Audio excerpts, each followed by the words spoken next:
Bismillah. Assalamualaikum warahmatullahi wabarakatuh. Innal hamdalillah wassalatu wassalam ala Rasulillah wa ala alihi wa ashabihi wa mawalah. Amma ba'd. Ada beberapa pertanyaan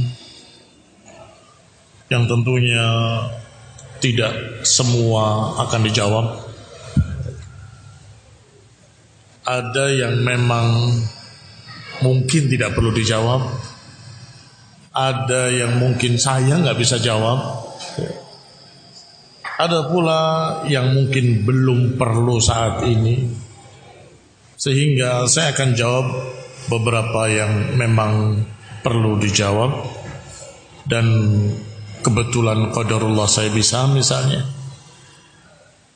di antaranya, barakallahu fikum, ada pertanyaan, mohon bimbingannya bagaimana hukumnya seorang yang menikah tapi salah memberikan mahar atau keliru. Contohnya, akhwat meminta mahar syarah kitab Mulakhas Fiqih. Ana berikan matannya, bukan syarahnya.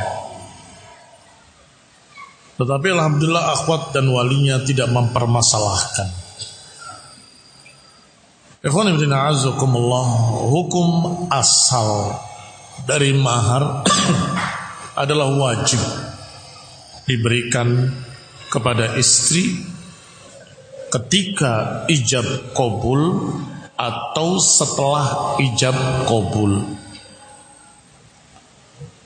Sehingga apa yang diminta dan sudah disepakati dalam ijab qabul harus diberikan. Barakallahu fikum, kecuali kalau salah ucap. Maka ada kaidah al-lafzu ala niyatil lafil. Lafaz itu sesuai dengan niat yang melafatkan. Saya melafatkan salah. Maksud saya begini, maksud saya ini. Enggak apa-apa yang demikian. Barakallahu fiikum. Adapun selebihnya itu adalah hak sang istri yang sudah sah menjadi istrinya dengan ijab qabul tadi.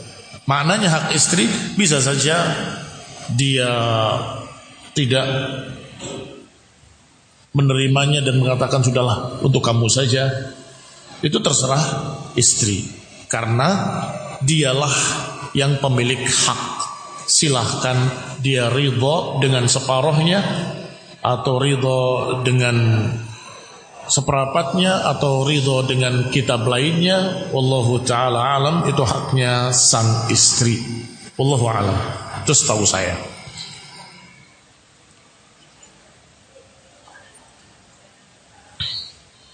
Bismillah. Afwan Ustaz, beri nasihat kepada kami terkait suami istri lagi yang banyak menghabiskan waktu di HP dengan alasan apa itu?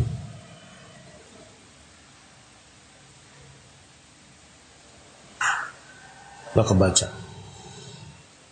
Ala kulli hal, HP seringkali memang mendekatkan yang jauh, tetapi sebaliknya menjauhkan yang dekat. Ketawa-ketawa sendiri dengan saudaranya yang ada di ujung timur sana. Istrinya di sebelah gak diajak ngomong, dicuekin. Atau sebaliknya, istrinya senyum-senyum sendiri dengan orang yang di ujung barat sana. Suaminya bahkan dikasih punggung. Ini barakallahu fikum menjauhkan antara suami istri. Sehingga yang namanya HP hanya digunakan sebatas hajatnya saja. Tidak perlu berlebih. Sebatas keperluannya saja. Apakah itu hajat yang wajib menjawab pertanyaan fatwa atau membaca apa yang harus dibaca dari aqwal ulama atau menjawab SMS orang tua atau sampai yang mubah. Adapun yang laghun ancamannya sudah banyak. Dan orang-orang mukmin anil laghwi mu'ridun. Orang beriman terhadap perbuatan sia-sia mereka mu'ridun, berpaling, menjauh. Barakallahu fikum. Sehingga kurangilah penggunaan HP agar rumah tangga semakin erat. Karena dengan banyaknya waktu untuk berbicara antara suami istri akan mempererat hubungan, menyamakan frekuensi, menyamakan persepsi. Afwan tak mulai. Oh iya. Yang ketiga, setelah ini beliau juga 3 pertanyaan. Afwan Ustaz, bagaimana hukum pernikahan? Kok pernikahan semua ya? Seorang wanita yang menikah lari dan walinya hakim sementara orang tuanya masih ada, masih hidup, dan bagaimana hukum anak-anaknya dari pasangan ini karena pernikahannya tidak direstui orang tuanya. Barakallahu fikum. Hukum asalnya jelas, la nikaha illa biwaliyin, la nikaha illa biwaliyin, la nikaha illa biwaliyin wa syahidai adl, dan 2 saksi yang adil. Harus dengan wali. Tidak ada nikah tanpa wali. Tetapi ada sebab-sebab yang menyebabkan wali yang asli tadi kemudian dilewati kepada wali hakim. Kalau wali itu disebut adl, wali yang tidak layak, karena beberapa perkara yang dibahas di dalam fikih oleh para ulama.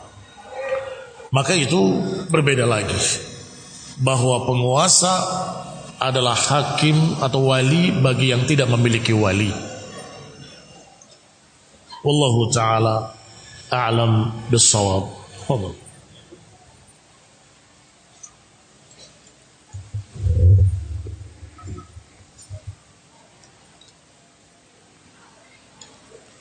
Bismillahirrahmanirrahim. Ada beberapa pertanyaan ikhwan hukum. Apa hukum menonton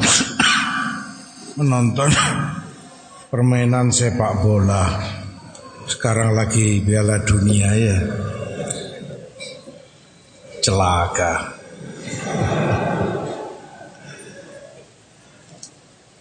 Ada asar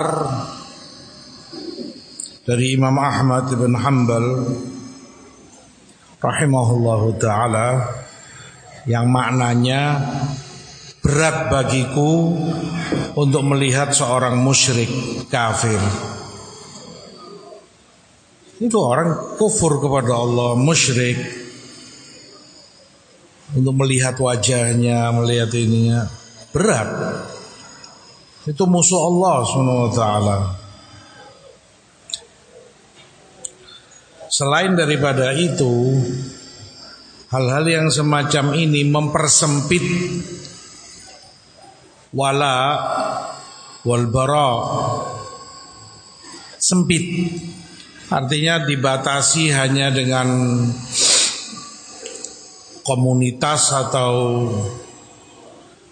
kelompok yang kecil, hanya karena kesebelasan ini atau negara itu yang ngefans ke dia, membela dia, berarti temannya dia akan suka, dia akan senangi. Yang dengan kelompok lain dia akan musuhi, dia akan benci. Tidak jarang terjadi bentrok, perkelahian. Hadhihi dakwah jahiliyah. Dakwah jahiliyah, ajaran dan seruan jahiliyah Makanya slow. Nggak boleh pada seorang mukmin.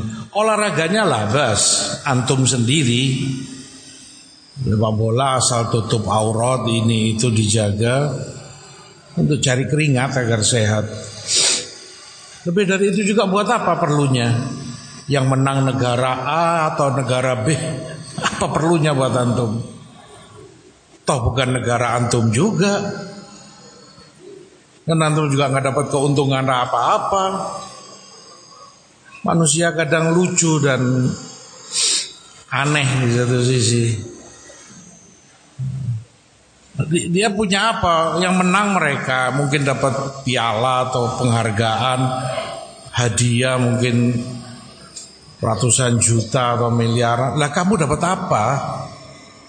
1 rupiah pun kamu nggak kecipratan. Ngapain kamu ikut senang? Fahadihi mudhikat mubkiyat, lucu tapi juga menyedihkan. Utrukuha, terus nggak perlu diikuti yang demikian. Perlukah meluruskan pandangan anak-anak yang sholat di samping kita dalam keadaan sholat mereka masih tolah-toleh, bercerita dalam sholat, atau teguran kepada mereka adalah bagian dari kurang khusyuknya sholat kita? Ya kalau sekedarnya harokat, kamu tahu gerakan dalam sholat, kalau itu untuk kemaslahatan sholat, ya juz untuk kemaslahatan sholat, menjaga kekhusyuan sholatmu. Makanya kan dalam hadis dibolehkan membunuh ular, membunuh kalajengking karena ganggu sholat. Ini kalau ke aku nanti gigit ini itu, bunuh. Ya kamu bergerak tentunya, mungkin ngambil sesuatu, mukul dia. Itu kemaslahatan sholat. Demikian pula yang semakna dengan itu, gatal misalnya. Kalau kamu diamkan, nggak boleh gerak misalnya, kamu malah nggak khusyuk. Ada gatal di kepalamu yang ganggu. Maka ya baina tarafain, di antara dua kutub, ada yang ekstrim melarang gerakan. Bahkan kalau dalam fikih biasanya disebutkan maksimal 3 kali. Lebih dari itu gak boleh, bahkan bisa membatalkan sholat. Ini gak benar. Ini seperlunya gerakan kalau memang dibutuhkan. Tapi juga bukan berarti kamu terlalu banyak gerak yang gak ada gunanya, dan bukan untuk kemaslahatan sholatmu. Sekalian, sering kita dapati, ya terus terang di kalangan kita sendiri, di kalangan ikhwan, geraknya banyak sekali dalam sholat. Nanti Allahu Akbar,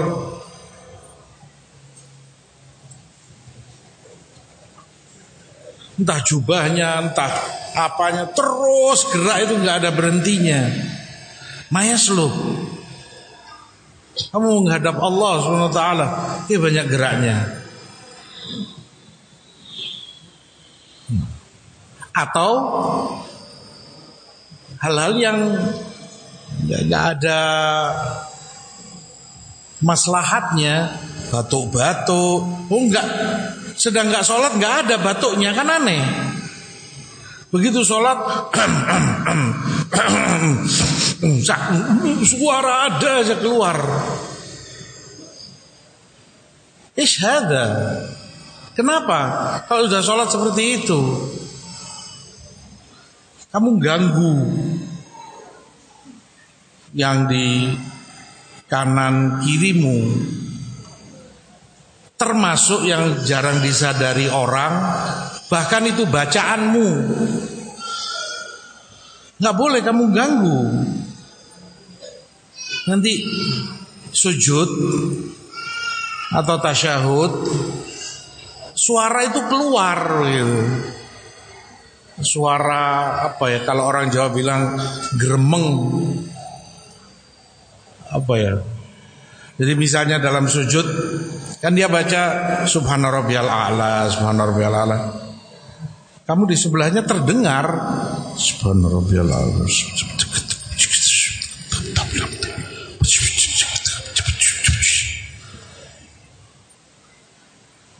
masing-masing bermunajat kepada Allah. Jangan kamu ganggu. Naam, bacaan itu harus diucap, tapi nggak harus keluar suara. Bacaan itu bergerak mulut ini. Tapi bukan berarti keluar suara-suara dari itu. Asyahid, kembali kepada pertanyaan. Ya kalau sekali dua kali kamu ingatkan untuk dia nggak banyak gerak, kamu pegang labas. Kalau 4 rakaat terus kamu sibuk ngurusi si anak ini, makanya yang disebutkan para ulama, kalau anakmu mengganggu dalam sholat, jangan kamu ajak ke masjid.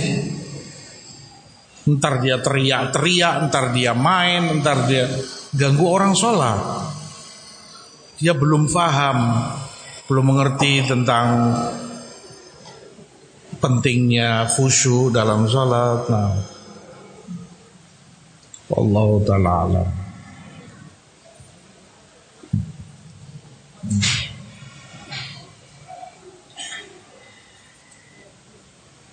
Hasil musyawarah dirubah karena dia tidak hadir dalam musyawarah. Nah, tadi telah kita singgung bahwa yang semacam ini jelek dan penyakit jiwa, penyakit hati. Dan tadi yang disebutkan oleh a'immah salaf itu aroma orang yang mencintai kepemimpinan. Kata Yahya bin Mu'ad, la yuflih man syamamta minhu raihat hubbur riasah. Dia nggak ingin harus semuanya dari dia yang paling depan, dia yang tentukan, dia yang atur. Jika itu ada pada dirimu, ya bersegeralah berbenah agar kamu gak dibenci oleh saudaramu. Orang gak akan suka kepada orang yang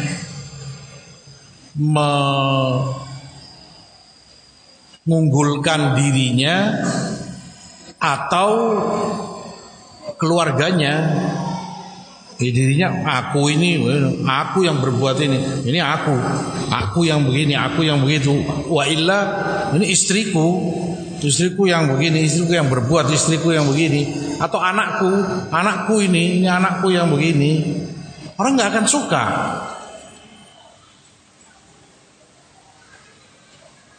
Ikhlaskan niatmu untuk Allah. Nggak perlu orang tahu, kalaupun kamu yang berbuat.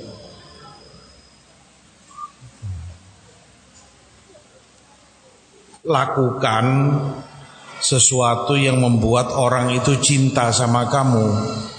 Itu termasuk sunnah. Termasuk sunnah kamu melakukan, mengucapkan sesuatu yang membuat saudaramu semakin bertambah cintanya kepadamu. Sebaliknya, yang membuat mereka akan benci dan musuh sama kamu, jauhi. Barakallahu fikum. Naam.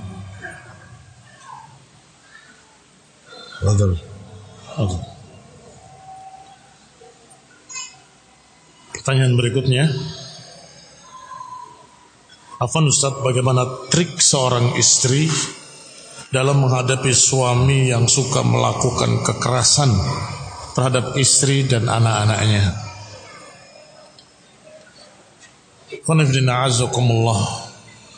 Tentunya seorang istri yang memiliki suami yang demikian harus bisa mengimbangi. Kalau yang ini galak, yang ini lembut, sehingga anak itu punya pelarian. Kalau yang ini galak juga. Kasihan anak-anak. Harus seimbang. Barakallahu fiikum. Tadi sudah dibahas tentang hikmah. Kadang perlu keras, kadang perlu dipukul, kadang tidak perlu itu semua. Cukup dengan kalimat-kalimat kasih sayang selesai. Nah, barakallahu fiikum, hendaklah suami dan istri saling ta'awun dalam hal tersebut. Dan kalau istri yang kemudian mendapatkan kekerasan, Wallahu ta'ala alam, barakallahu fiikum, hendaklah dia introspeksi diri. Mengapa suaminya marah? Mengapa suaminya memukul? Pasti ada sebab, pasti ada sesuatu. Bahkan hakim di pengadilan nggak boleh tanya kepada seseorang laki-laki, kenapa kamu mukul istrinya? Di dalam satu riwayat dikatakan demikian. Mengapa? Karena dikhawatirkan sesuatu yang menyebabkan suami marah tadi adalah sesuatu yang tidak bisa diceritakan. Iya kan? Ya pahamlah insyaallah ya. Dia kepingin tetapi tidak pernah dapat, misalnya ngamuk gak jelas, ya karena malu mau ngomong. Ini barakallahu fikum, sehingga introspeksi diri, periksa diri. Kalau kepada anak-anaknya, kamu yang mengimbanginya. Makanya nak, jangan begini, itu lihat bapakmu marah. Kemudian berikan kasih sayang. Kalau memerah tangannya karena dipukul, ya kasih obat oleh istrinya, oleh ibunya, berarti mengimbangilah ya. Barakallahu fikum.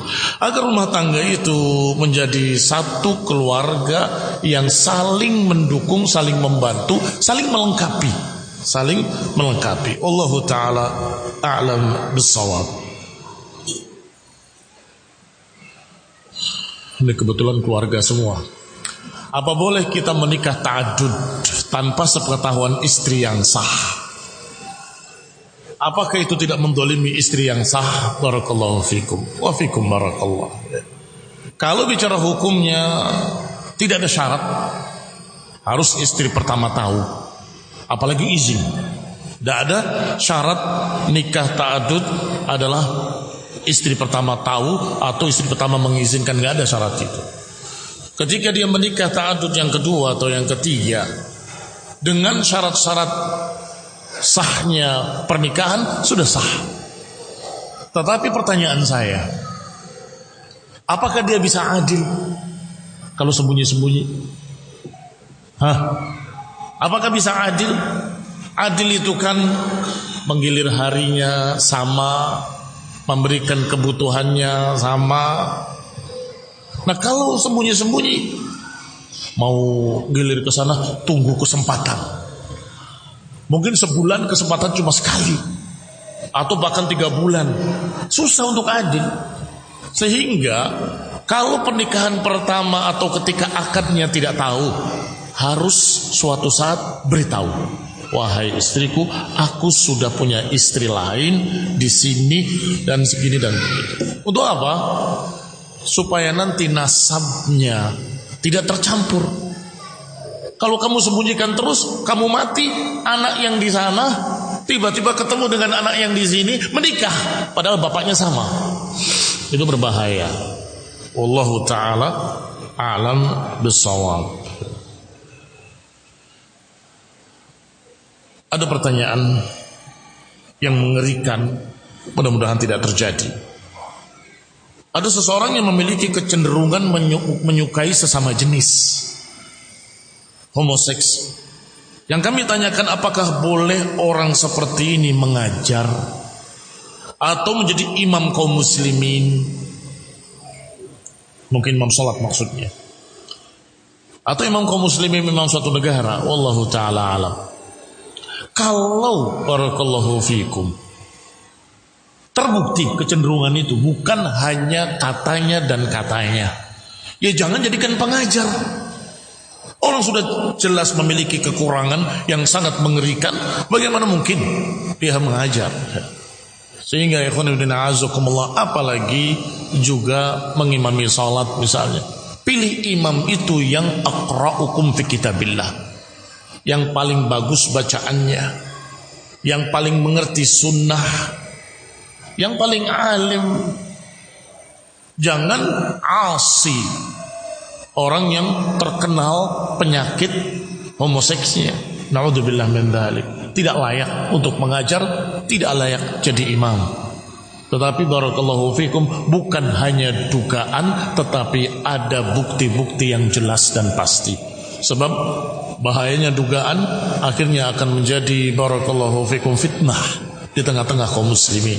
Wallahu taala a'lam bissawab. Fadhal.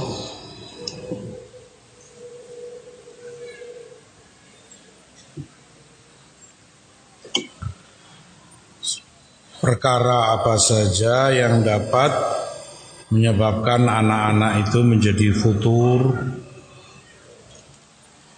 Seorang anak futur, apakah disebabkan oleh dosa dari kedua orang tua mereka? Futur bukan penyakit yang baru, maka obatnya pun bukan dan tidak ada obat yang baru. Apa yang ada di dalam Quran dan Sunnah, apa yang ada dari penjelasan dan wasiat salaf cukup. Itu obat dari futur. Dia merupakan sifat malas atau melemah pada seseorang untuk beristiqomah, untuk taat. Nah, seringnya menimpa anak-anak muda. Ya walaupun juga orang tua kadang bisa terjatuh di situ. Dari pengalaman,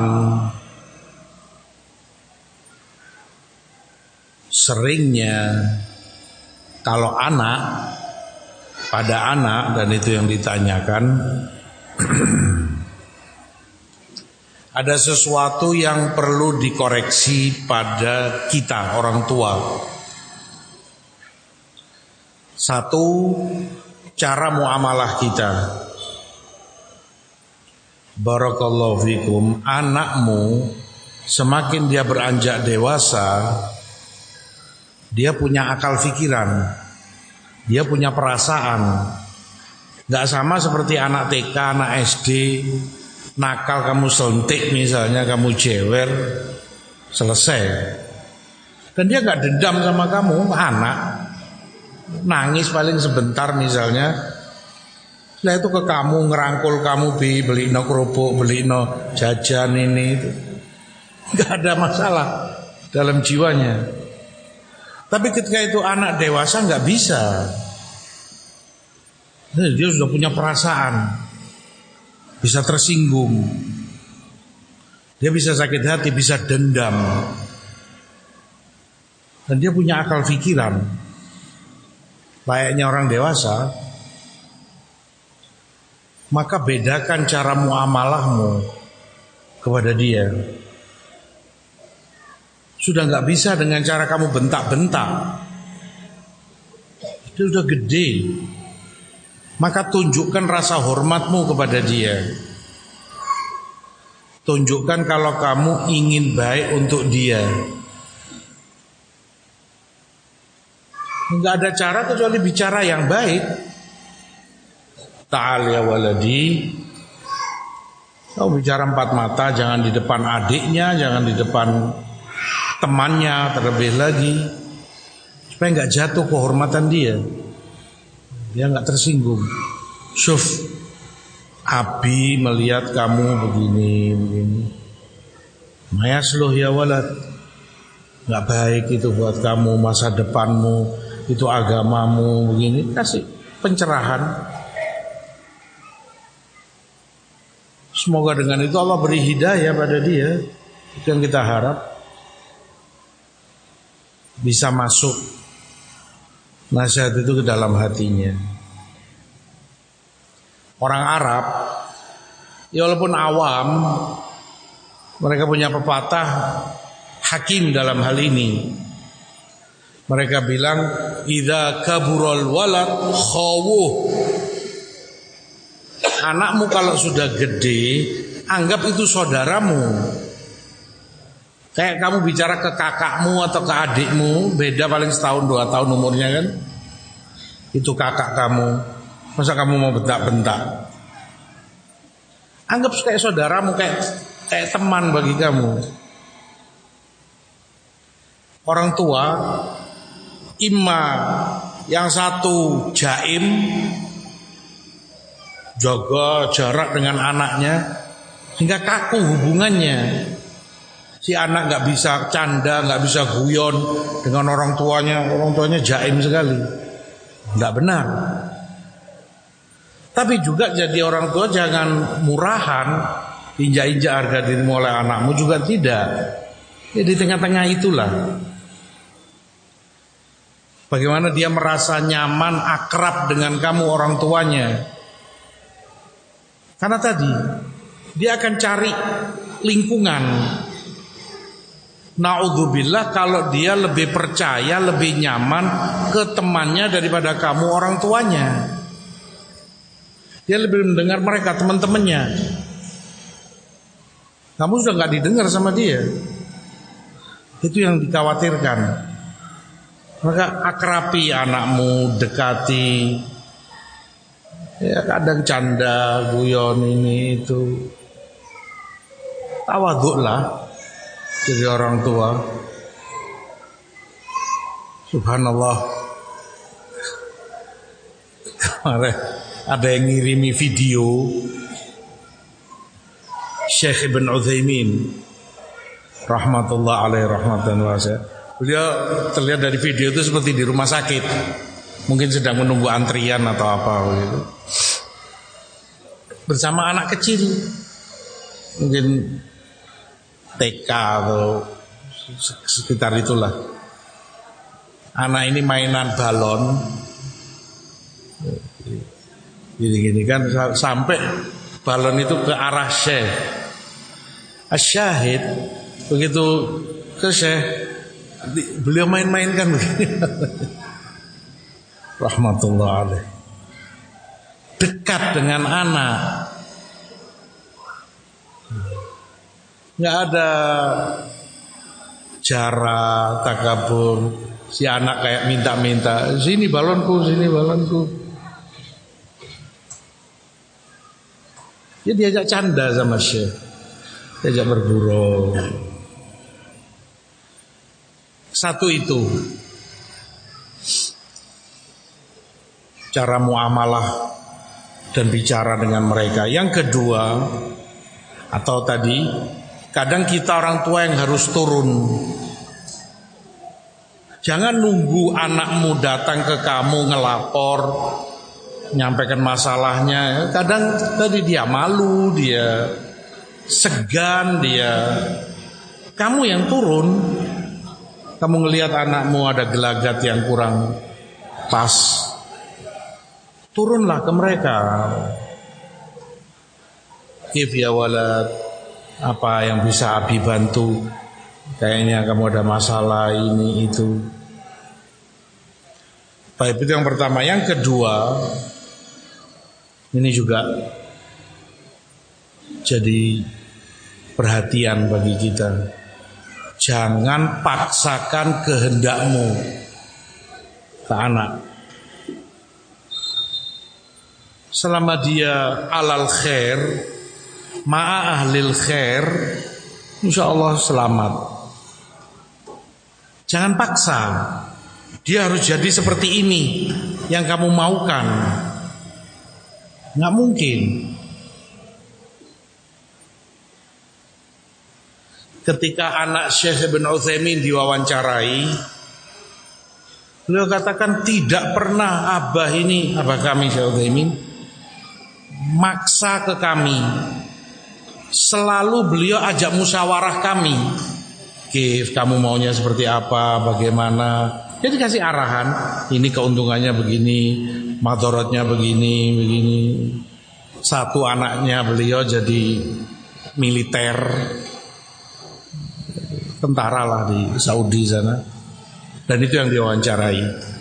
Kemudian yang satu kayak pegawai negeri sipil begitu. Tidak dipaksa harus jadi seperti ini. Kadang ini yang menjadi wallahu alam, kita melihatnya kilas baliknya, si anak pinginnya begini, begitu, kamu paksa. Dia sudah dewasa, dia hargai pendapat dia. Toh selama itu bukan haram, anakmu mungkin punya kecenderungan misalnya suka ngutak-ngotik motor misalnya, ya sekolahkan perbengkelan. Kenapa? Kalau kamu ada rezeki misalnya, ada rezeki, biar dia kerja di situ. Yang penting nanti ngaji, ada majelis, ada halaqah, ada daurah, ya ikut. Pertemanan dia masih aman bersama anak-anak salafin. Dia asiknya di situ. Yang lain mungkin lebih asik di peternakan, yang ini di pertanian, yang itu di IT mungkin. Walhasil beri kebebasan.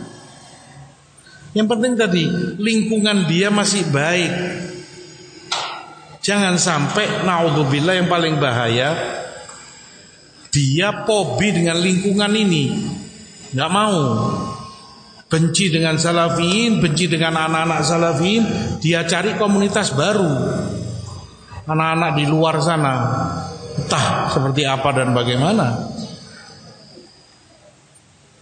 Koreksi. Kadang itu yang banyak membuat anak futur. Nah,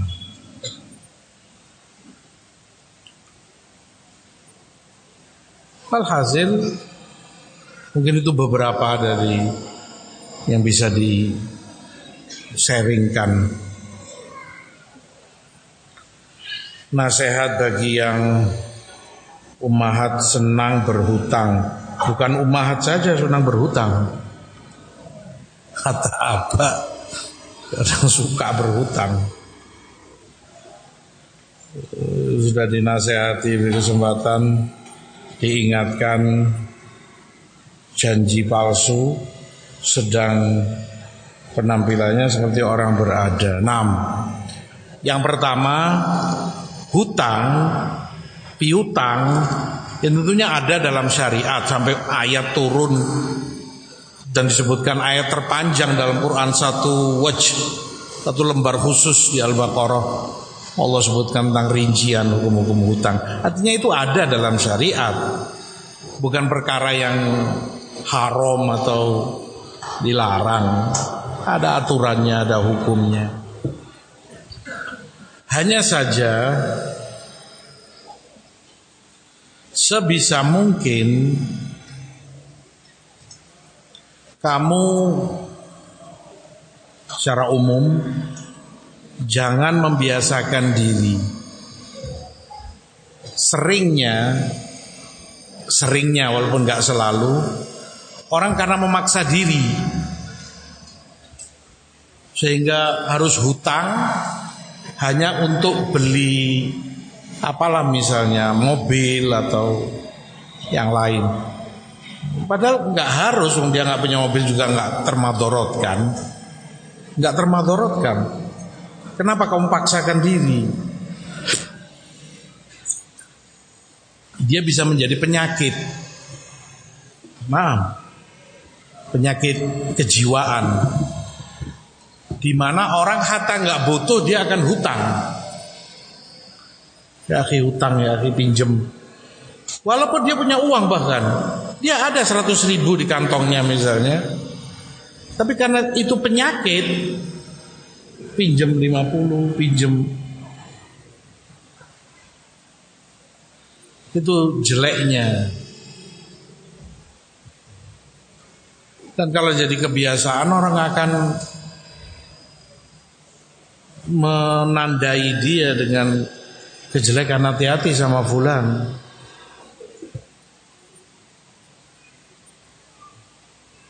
Rasulullah SAW berlindung diri kepada Allah. Maghram, beban hutang, dol'ud dain, hutan yang melilit, jelek.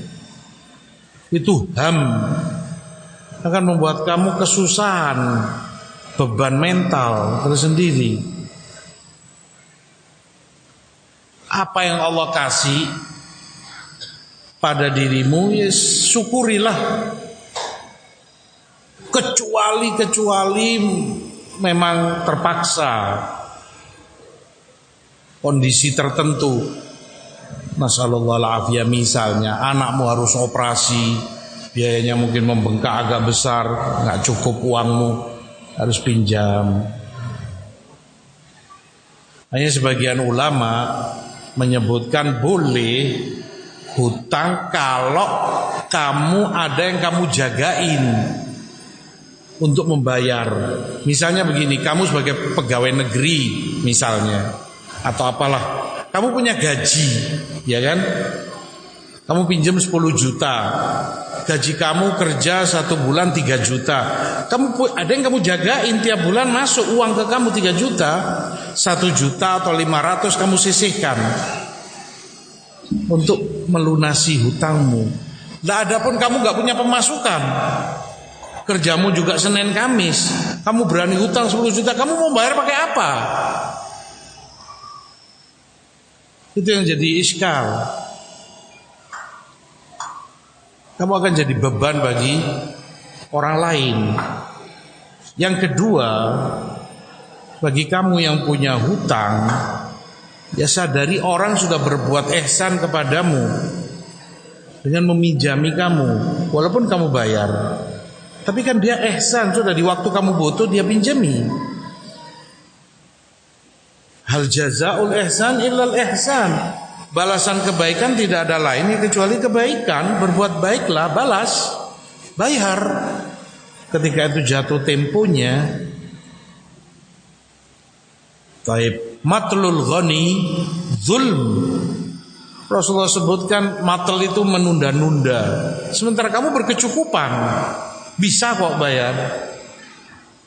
Kamu zalim, kamu tunda-tunda.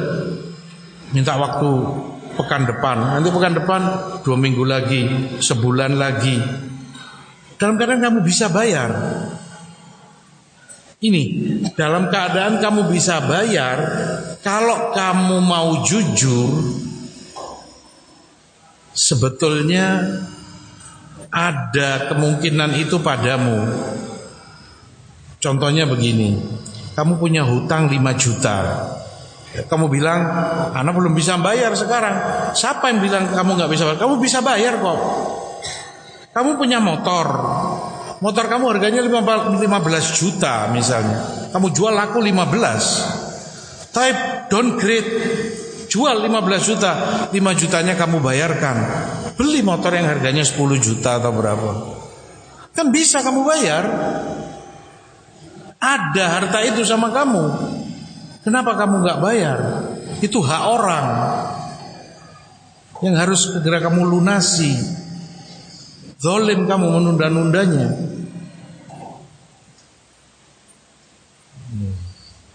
Zulm Rasulullah sebutkan. Kadang orang hutang ini bisa lebih galak daripada yang punya piutang. Padahal dalam riwayat Rasul sebutkan innali sahibil haqqi maqalan. Orang kalau punya hak, ya dia bisa berkata-kata atau bayar. Kamu ini sudah jatuh tempo nggak bayar-bayar. Ya, dia punya hak untuk itu hak dia, uang dia. Ketika Rasulullah didatangi SAW oleh Quraisy, marah dia karena Rasulullah sempat hutang kepada dia. Antum Banu Hashim kaumun mutul. Kalian dasar memang Bani Hashim suka menunda-nunda pembayaran hutang. Sahabat marah mendengar itu. Tapi Rasulullah katakan tadi, biarkan orang yang punya hak itu ya bisa bicara begitu, dia yang punya hak. Tapi kan yang terjadi seringnya terbalik. Yang hutang ini yang malah berani bentak-bentak kepada yang punya uang. Nanti saya bayar. Antum ini nggak bisa, melotot-melotot lagi matanya. Kalau kata orang Jakarta, wih, muka gile, galak dia daripada gue. Oh, gue yang punya uang, dia yang hutang, galak dia. Orang yang hutang malah takut untuk minta uangnya. Dia galak kalau dimintai. Kan sebaliknya. Walhasil tadi, jangan biasakan, kecuali dalam kondisi yang kepepet dan harus. Syukuri apa yang ada, jalani hidupmu sebatas kemampuanmu dan yang Allah berikan padamu.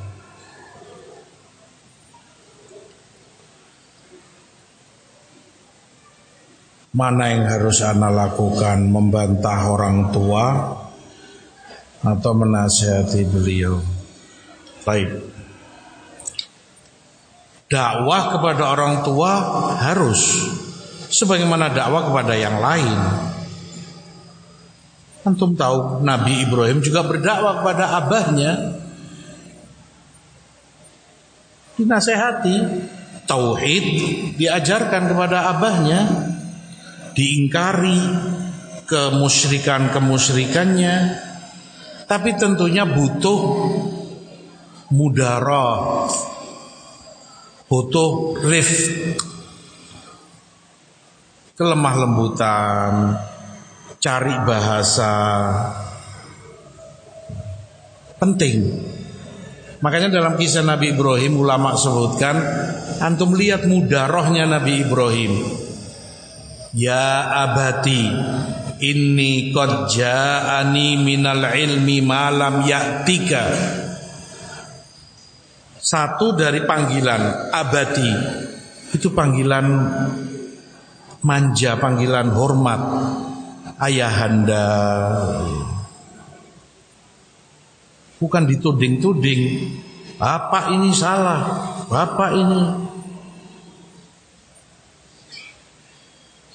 Yang kedua, ketika beliau katakan qad ja'ani minal ilmi ma lam ya'tika, beliau ingin meninggalkan kesan bahwa bapaknya pun orang berilmu.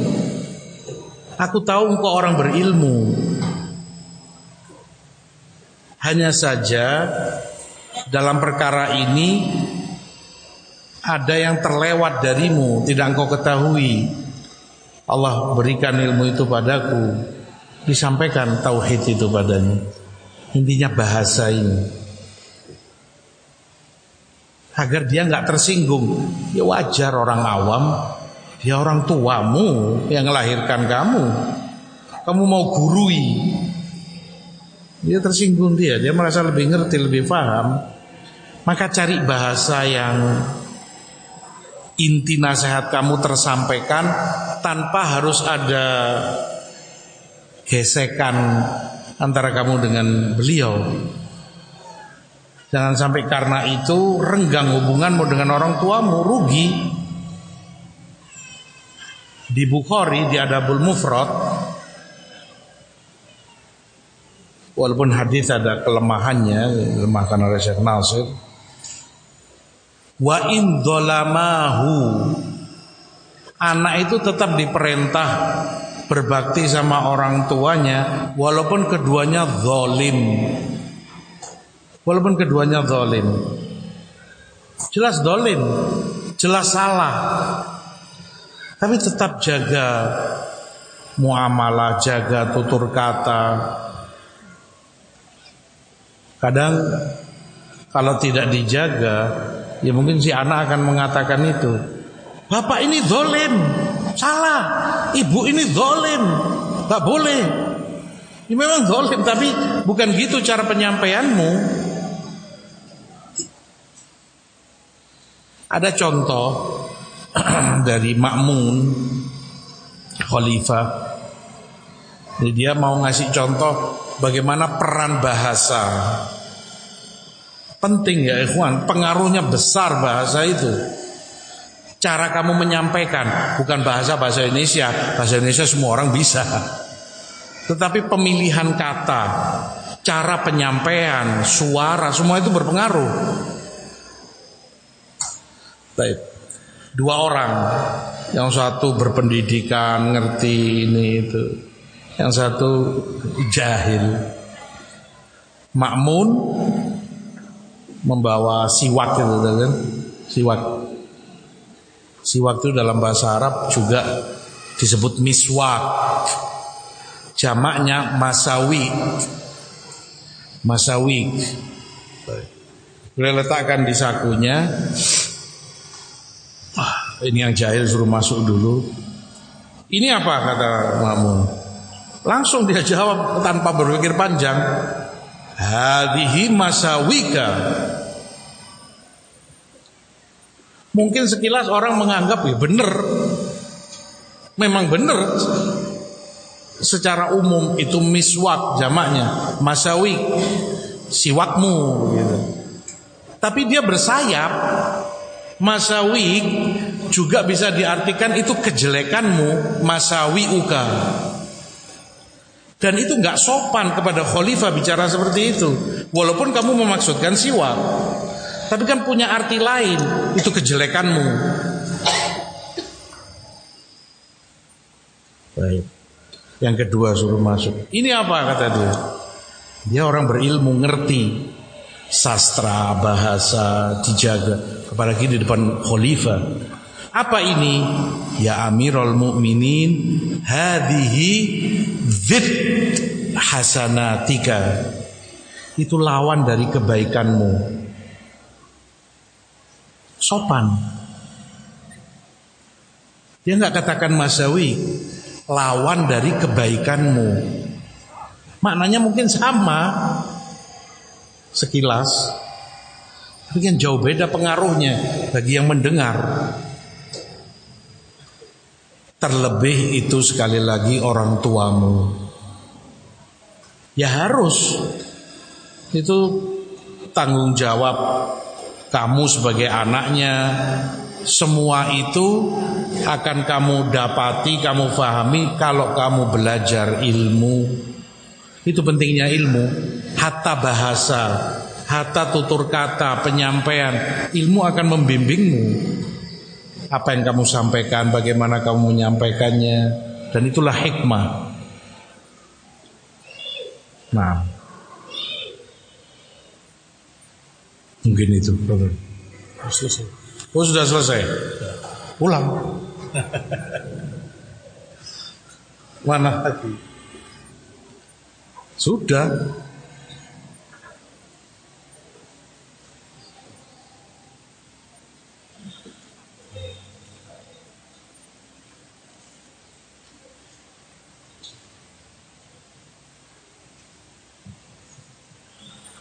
Ini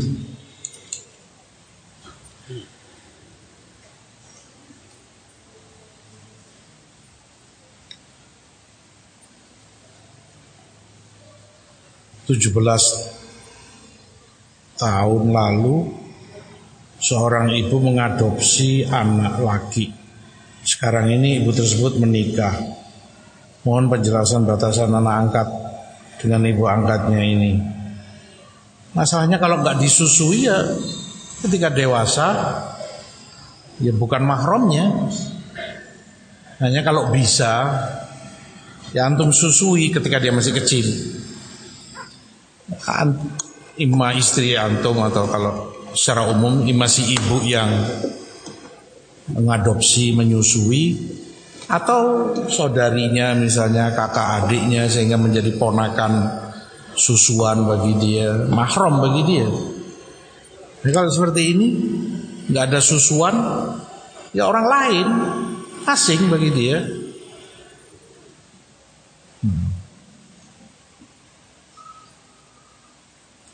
Si suami tidak ridho dengan keberadaan anak angkat tersebut di rumah mereka, menyuruh istrinya mengembalikan anak itu kepada orang tua kandungnya. Kalau itu ya dimusyawarahkan dan dia punya hak sebagai suami. Dia punya kecemburuan, dia punya apalagi ini tadi bukan mahramnya. Dia kamu musyawarahkan baik-baik dengan istrimu untuk bagaimana menyikapi anak ini tadi.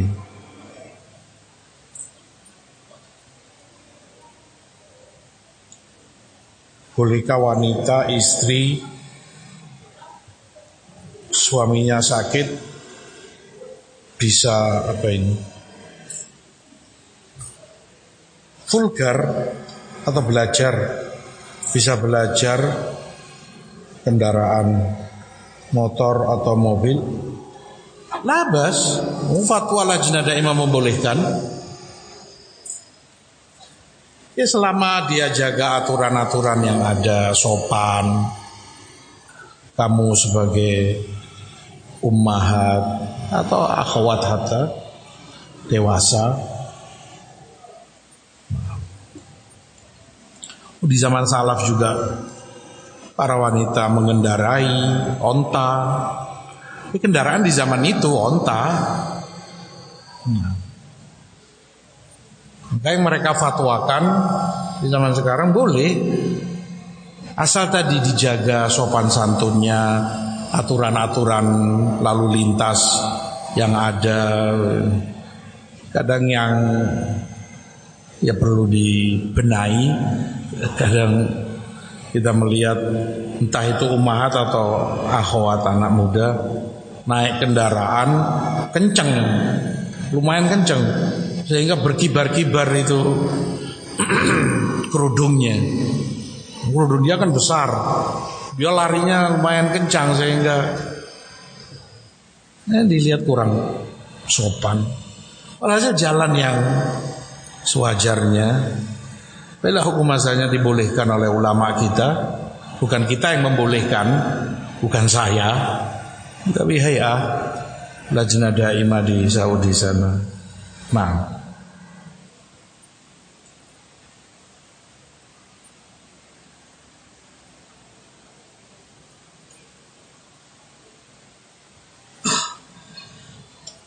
suami yang lebih cinta, lebih perhatian kepada binatang peliharaannya daripada anaknya.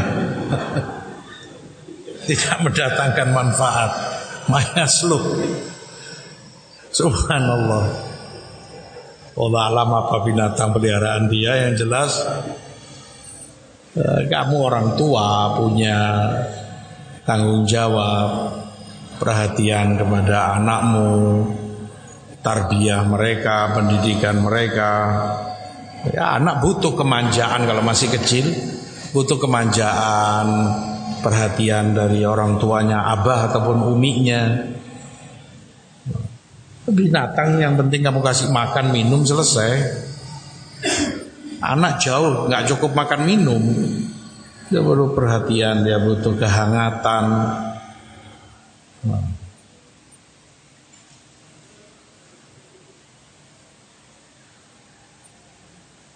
Ini sudah tadi.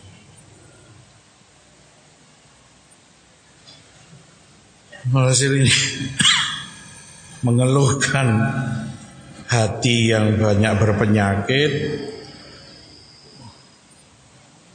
merasa lebih benar dari yang lain, bla bla bla bla bla bla. Usulan kami mau mengusulkan perlu dibuka pondok pesantren khusus untuk jurusan tertentu, bagian bimbingan masalah penyakit hati, bengkel hati, istilah orang awam, bengkel hati, untuk memperbaiki dan menservis hati. Ala kulli hal, dia bukan sesuatu yang asing atau ulama bicara semenjak dulu masalah tazkiyatun nufus, amradul qulub. Ibnul Qayyim punya wa dawa, al-jawabul kafi. Ini semuanya masalah hati.